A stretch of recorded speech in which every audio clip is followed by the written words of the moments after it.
Ta parole est une lampe à mes pieds, une lumière sur mon sentier. Psaume 119, verset 105. La méditation.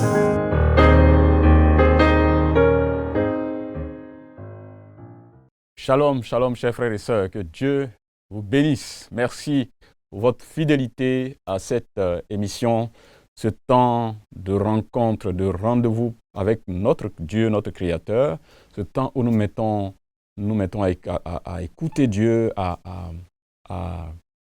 nous asseoir à ses pieds pour entendre ses conseils et savoir comment conduire notre vie dans ce monde. Chers frères et sœurs, cette discipline de méditation de la parole de Dieu de façon quotidienne est quelque chose à saluer et je bénis le Seigneur pour votre fidélité. Et aussi, je sais que vous essayez quelquefois d'inviter d'autres personnes à suivre cette émission, mais aussi vous avez d'autres occasions avec vos frères et sœurs chez vous à la maison de vous asseoir et de prendre votre lecture de la Bible et puis de méditer la parole de Dieu. Nous rendons grâce au Seigneur qui a été avec nous pendant toute cette année. Le Seigneur est en train de nous conduire allègrement vers la fin de l'année et nous avons eu des moments merveilleux de méditation de la parole de Dieu. Et je prie que la nouvelle année 2025 soit aussi une occasion bénie, riche, de renouveler cette habitude de pouvoir méditer la parole de Dieu. Que le Seigneur vous bénisse pour votre fidélité à cette émission sur Espérance TV. Et nous bénissons le Seigneur aussi pour l'équipe de la Ligue pour l'étude de la Bible qui nous offre cette émission. Que le Seigneur nous bénisse. Que le Seigneur nous bénisse. Nous allons prier et confier cette méditation entre les mains du Seigneur. Père Tout-Puissant, nous te rendons toute la gloire pour ce jour merveilleux que tu nous accordes. Seigneur, ta parole dit que tu renouvelles tes bontés chaque matin pour nous. Et nous croyons que tu le fais pour nous encore maintenant. Et la grande bénédiction, la première grande bénédiction, c'est d'entendre ta parole. Parle-nous maintenant, Père, nous t'écoutons. C'est au nom de Jésus, notre Seigneur et Sauveur, que nous te prions. Amen. Nous prenons nos Bibles. Nous allons lire aujourd'hui dans l'évangile de Luc. Nous lirons le chapitre 2, les versets 21 à 38. Luc, chapitre 2. Versets 21 à 38, et je lis dans la version Louis II. Le 8e jour, auquel l'enfant devait être circoncis étant arrivé, on lui donna le nom de Jésus, nom qu'avait indiqué l'ange, avant qu'il fût conçu dans le sein de sa mère. Et quand les jours de leur purification furent accomplis, selon la loi de Moïse, Joseph et Marie le portèrent à Jérusalem pour le présenter au Seigneur, suivant ce qui est écrit dans la loi du Seigneur. Tout mâle premier-né sera consacré au Seigneur et pour offrir en sacrifice 2 tourterelles ou 2 pigeons ou 2 jeunes pigeons, comme cela est prescrit dans la loi du Seigneur. Verset 25. Et voici, il y avait à Jérusalem un homme appelé Siméon. Cet homme était juste et pieux. Il attendait la consolation d'Israël et l'Esprit Saint était sur lui. Il avait été divinement averti par le Saint-Esprit qu'il ne mourrait point avant d'avoir vu le Christ du Seigneur. Il vint au temple, poussé par l'Esprit. Et comme les parents apportaient le petit enfant Jésus pour accomplir à son égard ce qu'ordonnait la loi, il le reçut dans ses bras, bénit Dieu et dit, « Maintenant, Seigneur, tu laisses ton serviteur s'en aller en paix selon ta parole. Car mes yeux ont vu ton salut, salut que tu as préparé devant tous les peuples, lumière pour éclairer les nations et gloire d'Israël, ton peuple. » Son père et sa mère étaient dans l'admiration des choses qu'on disait de lui. Siméon les bénit et dit à Marie, sa mère, « Voici, cet enfant est destiné à amener la chute et le relèvement de plusieurs en Israël et à devenir un signe qui provoquera la contradiction. Et toi-même, à toi-même, une épée te transpercera l'âme, afin que les pensées de beaucoup de cœurs soient dévoilées.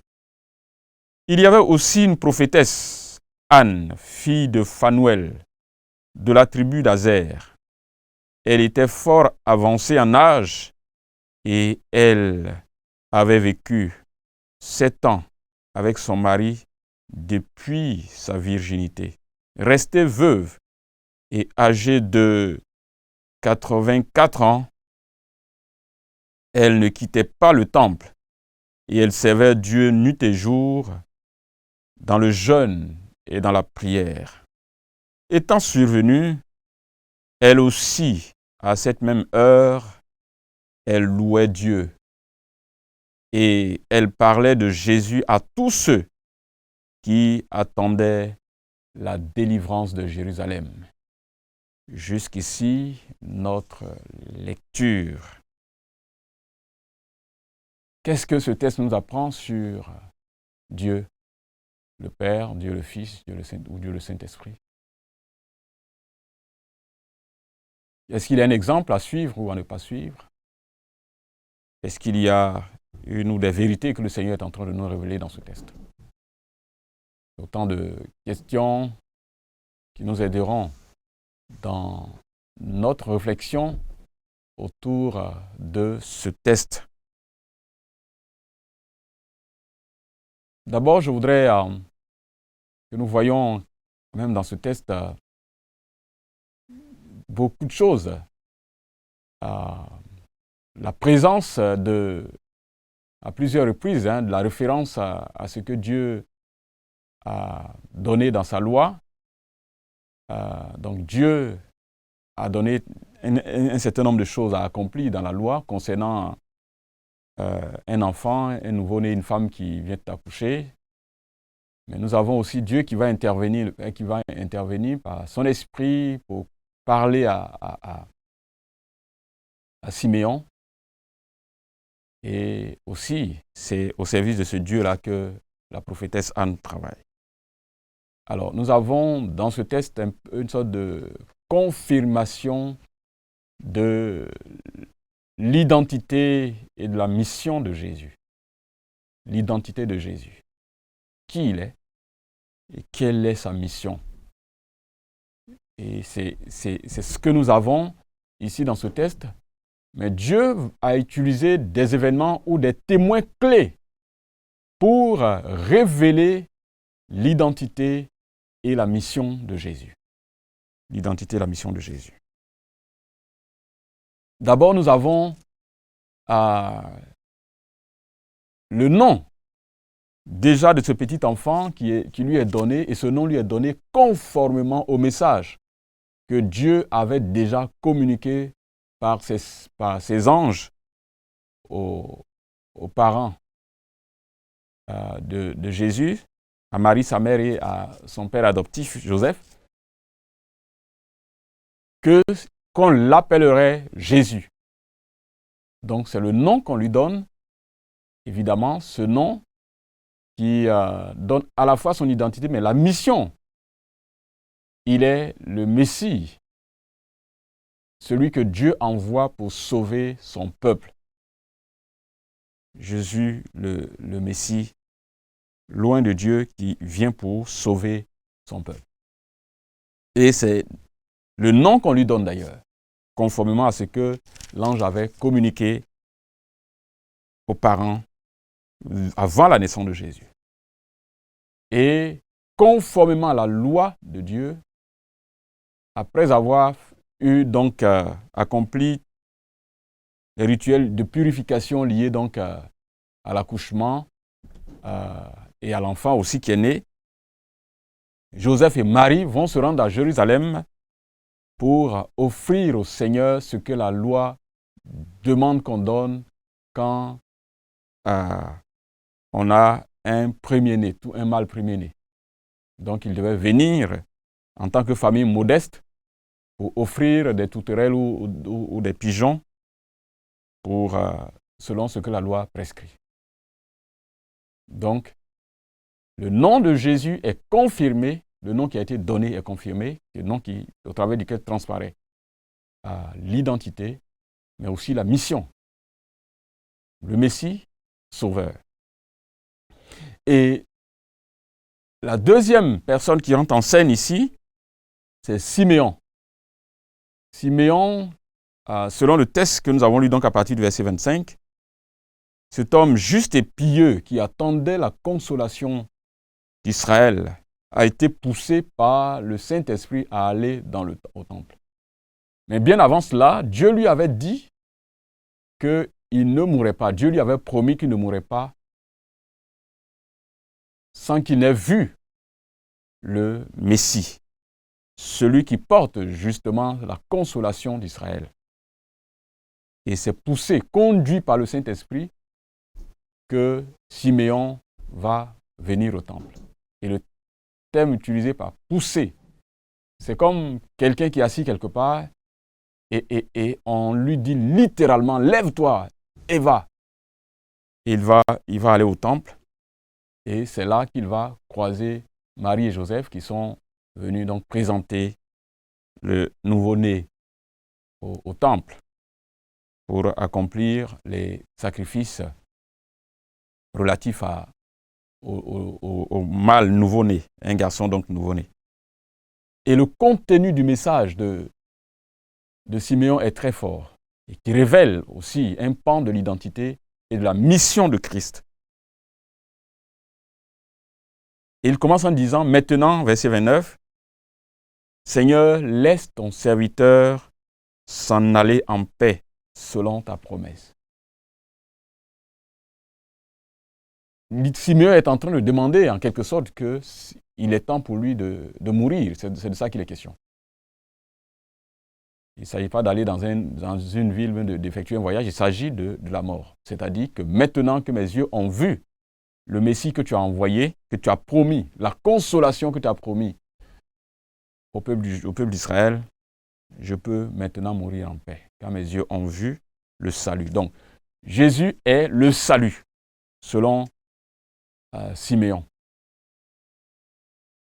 Il est préparé devant tous les peuples, donc le salut de tous les peuples.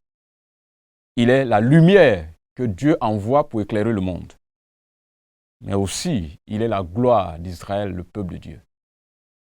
Parce que c'est à Israël que Dieu a promis d'abord la venue du Messie. Donc c'est eux qui reçoivent le Messie, ce peuple qui reçoit le peuple de Dieu, qui reçoit le Messie, pour son salut à lui et pour le salut aussi du reste du monde. Donc, Siméon va confirmer l'identité de Jésus, mais aussi sa mission, la mission de Jésus. Et il va donner d'autres détails aux parents de Jésus pour leur dire que cet enfant-là, il est destiné non seulement à la chute, mais aussi au relèvement de plusieurs. Oui, ceux qui sont assis sur le trône, ceux qui ont régné spirituellement sur le peuple pendant des siècles. Ce sera leur chute, avec parfois tout le mensonge, toute l'aliénation du peuple. Le Messie que Dieu a promis est là pour annoncer la vie. Ce sera la chute de tout cela, mais aussi le relèvement de personnes, des faibles, des gens qui, dans leur faiblesse, attendaient la venue du Messie, le libérateur. Le libérateur. Donc, c'est ce message-là qu'il donne. Confirmation encore de l'identité de Christ et de sa mission. De sa mission.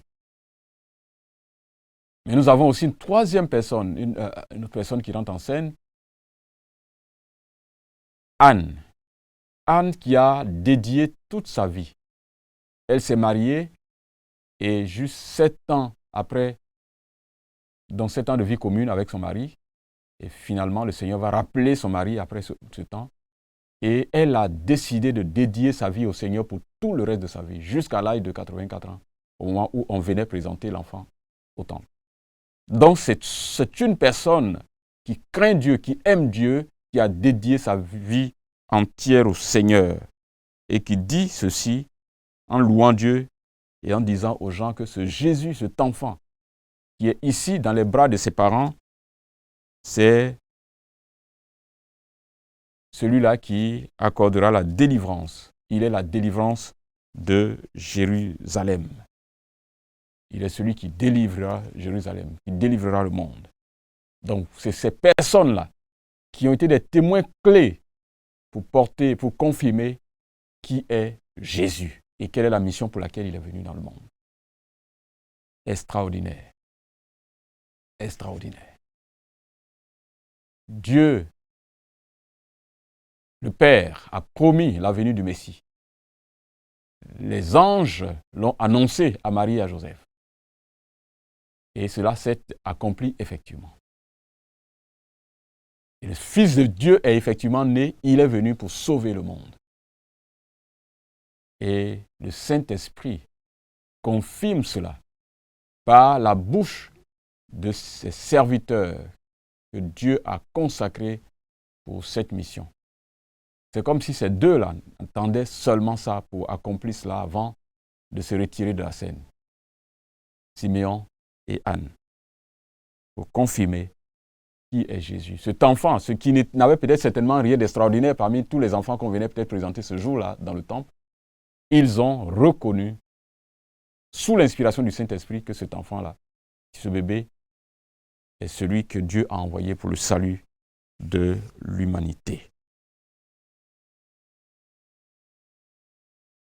Autre chose que nous pouvons avoir ici, c'est l'exemple que nous avons, quelques exemples que nous avons dans ce texte. D'abord, l'exemple des parents de Jésus, qui sont des gens obéissants à la parole de Dieu et qui accomplissent littéralement ce que la loi a prévu pour leur enfant. D'abord, les jours de purification et de deux, la présentation de l'enfant au temple avec l'accomplissement des sacrifices relatifs au nouveau-né qui est un mâle. La question que je pose, c'est dans quelle atmosphère spirituelle nos enfants naissent-ils et dans quelle atmosphère spirituelle grandissent-ils? Est-ce une atmosphère d'obéissance, un environnement d'obéissance à la parole de Dieu, au principe de Dieu, ou tout simplement un environnement où nous faisons fi des principes que Dieu a établis? Nous devons donner l'opportunité à nos enfants de naître dans un cadre spirituel sain, mais de grandir aussi dans un cadre spirituel sain. Des parents qui eux-mêmes obéissent à la voix du Seigneur et qui suivent à la lettre ce que le Seigneur a accompli, a promis. Deuxième exemple que nous avons ici, c'est que ces personnes qui ont parlé ici, Siméon et Anne, présentent le Messie comme étant l'accomplissement de leur propre vie. C'est-à-dire voir le Messie, reconnaître le Messie, rencontrer le Messie, c'est l'accomplissement de leur vie. C'est le but principal de leur vie. C'est la raison de leur existence. Et ils peuvent demander maintenant à Dieu, Seigneur, nous pouvons maintenant quitter la scène. Nous pouvons mourir. Quel est le plus grand accomplissement de notre vie? Le fait d'avoir rencontré le Messie, de l'avoir reconnu comme notre Seigneur et Sauveur, ou quelle autre réalisation pour nous est la plus grande de notre vie? Quel est l'aboutissement de notre vie? Quelle est la plus grande joie de notre vie? Quelle est la raison d'être de notre vie? Vivre pour le Christ, dédier notre vie au Christ, ou quoi d'autre encore? Ces deux personnes, Siméon et Anne, montrent bien que la vie, la vraie vie, le vrai but de la vie, c'est de rencontrer le Messie, le Seigneur Jésus, et de consacrer sa vie, tout le reste de sa vie, à le servir. C'est la plus grande chose de la vie. Le reste n'est que vanité. À quoi dédiez-vous votre vie? À quoi sert votre vie? Que le Seigneur nous aide, chers frères et sœurs, à vivre pour le Seigneur, à vivre pour le Christ et à dédier notre vie à lui. Jésus est la lumière du monde. Jésus est la délivrance. Jésus est la consolation du monde. Pas seulement la consolation d'Israël, mais la consolation de tous ceux dont la vie a été frustration. La consolation de tous ceux qui ont subi l'esclavage du diable. Nous avons tous subi l'esclavage du diable. Nous avons servi le diable. Nous avons servi le péché. Le Seigneur nous a libérés. Il nous a restaurés. Et pour cela doit être une raison de nous réjouir et de consacrer entièrement notre vie au Messie et de le servir. Tous ceux qui attendent la consolation. Il n'y a pas de consolation, il n'y a pas de délivrance, il n'y a pas de joie, de bénédiction, de paix en dehors du Messie que Dieu a envoyé dans le monde. Que ce message soit communiqué autour de nous sans honte, sans complaisance. Ce n'est pas qu'on rejette les autres. Soit nous croyons à Jésus comme le seul sauveur du monde, ou en réalité nous ne croyons pas à la Bible. Sinon, pour nous, la Bible n'est pas la vérité. La Bible est la parole de Dieu, la vérité. Elle dit que Jésus est la lumière du monde. Il est le salut que Dieu a préparé pour tout le peuple. Et nous devons communiquer ce message autour de nous. Simeon l'a dit. Ceux qui étaient là ont entendu. Les parents de Jésus, Marie et Joseph, ont entendu. Et cela leur a réjoui le cœur. Mais aussi Anne a parlé de cela à ceux qui étaient là pour annoncer que Jésus est la délivrance. Notre paix, notre délivrance, c'est de Jésus et non de rien d'autre. Que le Seigneur nous aide, chers frères et sœurs, à garder ces paroles dans nos cœurs, à conformer nos vies à ce que le Seigneur est en train de nous donner ici. À trouver notre joie dans notre appartenance à Christ. À trouver notre bonheur, à trouver l'aboutissement de notre vie, à trouver notre joie, notre gloire dans l'œuvre que le Seigneur a accomplie. Et que le Seigneur nous aide à pouvoir nous attacher toujours et toujours à sa parole et à pouvoir la propager autour de nous. Que le Seigneur nous bénisse, que le Seigneur nous donne la joie de continuer à le servir. Jésus est le Messie. Jésus est le Sauveur du monde. Jésus est notre paix. Jésus est notre délivrance. Jésus est la lumière du monde. Le salut que Dieu a préparé devant tous les peuples. Qu'il soit annoncé dans tous les coins de la terre. Nous allons prier le Seigneur. Père Céleste, tu es notre Dieu qui a envoyé Jésus pour le salut de l'humanité. Nous étions tous perdus, loin de Dieu, maudits. Mais Jésus a accepté de porter notre humanité, de suivre et de venir, de suivre ton appel, d'accepter de venir à nous, de suivre tes voies, d'accomplir ta parole, d'accomplir tes desseins pour nous, pour notre salut. Il nous a délivrés du pouvoir du mal, il nous a délivrés du pouvoir de Satan et il nous a donné le salut. Il a ouvert nos yeux et nous a sortis des ténèbres. Nous voulons consacrer notre vie entièrement à son service. Quel que soit là où nous nous trouvons, que de par notre vie, Jésus soit connu et que ceux qui n'ont pas le Christ viennent à lui.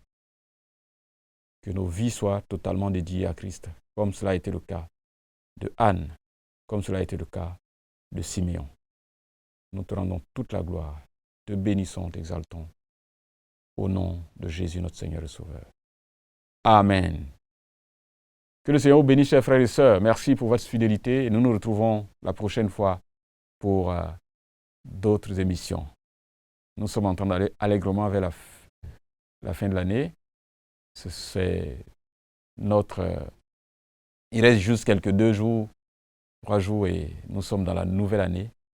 Je prie que Dieu, dans sa grâce, nous bénisse, que Dieu nous comble de sa paix et que la nouvelle année soit une année de bénédiction encore pour nous et une année d'attachement au Seigneur.